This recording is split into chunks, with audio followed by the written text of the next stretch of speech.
Hello, listeners. Welcome to Hear Me Speak. It's Casey here.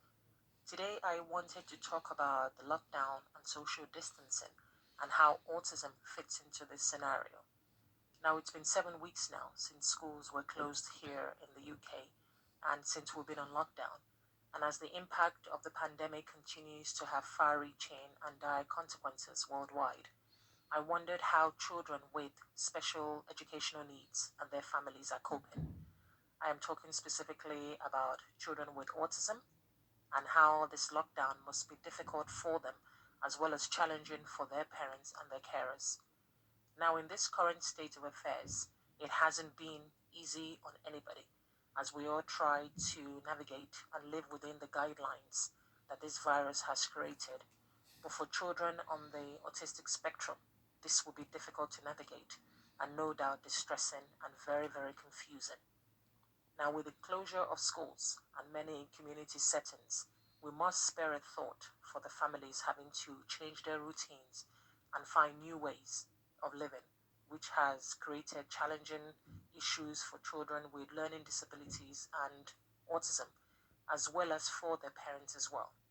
We mustn't forget that behind these lovely, fantastic, amazing children, there are also adults who also have their own concerns, adults who are also dealing with their own anxieties, dealing with money concerns, dealing with issue of job losses, and so on. We mustn't forget them as well. Now, according to health and medical experts, they have made some suggestions, and these are for parents and carers with children who have learning disabilities or who have autism. And these are the things that they've suggested. Talking to your child about the pandemic. Now, it cannot be easy to explain to them because us as adults, we still don't know what is going on. We're still confused. We're all taking it day by day. So it cannot be easy to explain to a child with learning difficulties what the situation is and what is going on. Plan a new schedule. We all have to deviate from the norm. So try and plan a new schedule that will now work within your family setting. Find new ways to manage the changes that's now occurring within the family home. And most importantly, maintain a good sleep routine as this is crucial for everybody's mental state. Also, encourage virtual meetups where possible, as this will reduce social anxieties, especially when children have to reintegrate back at school and meet up with their friends and classmates. Now, I'll say that adjusting to a new routine is stressful for anyone, but I think it's even more so for children with autism who have trouble with change ordinarily. Now, it cannot be easy to find ways to help your child understand what is going on, especially when there is no end date in sight or one has been given. It also cannot be easy for kids with autism who may not know what's going on and might not be able to express their views, their fears, and their frustration. It also cannot be easy being on lockdown and hardly stepping foot outside your own home, which means that respite for your child, respite for the adults right now is not forthcoming.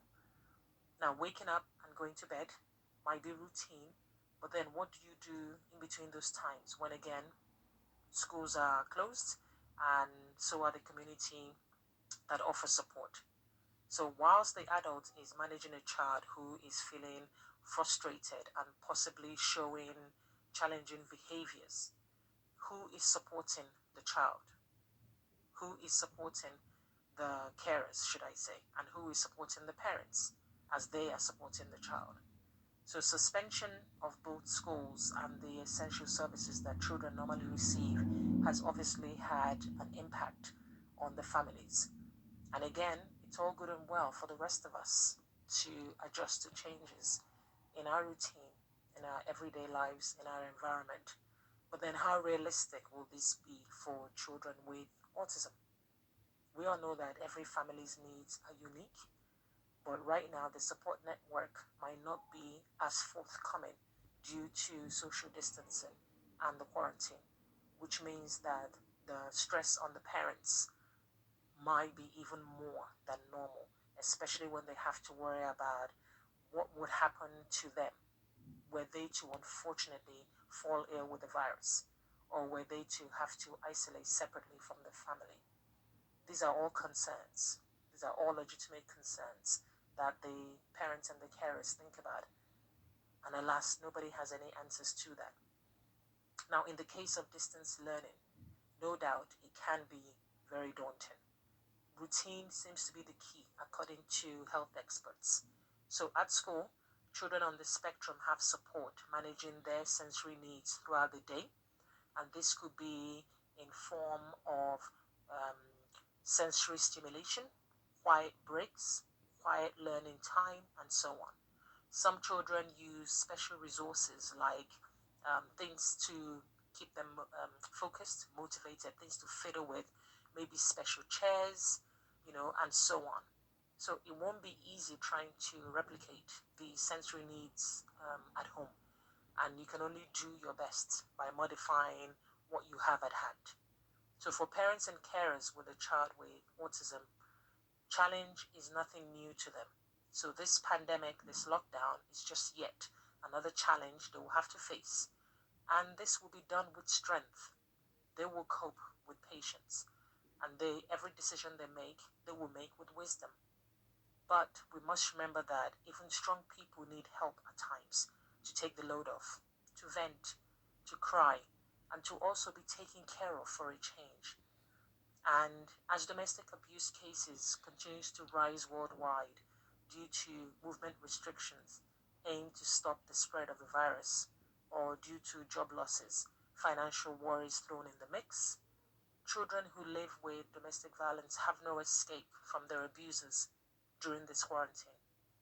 Now, COVID-19 has impacted everybody differently, so there is no one size fits all for people's experiences. Just like with children on the autism spectrum, there is no one size fits all. So whilst routine might be key, daily tasks might also be difficult to perform. People in the household may be facing more stress than normal, which could result in self-injury and, unfortunately, aggression. Now, we are all currently living life that has been turned completely upside down. And this shift can be especially difficult for children with autism or learning difficulties.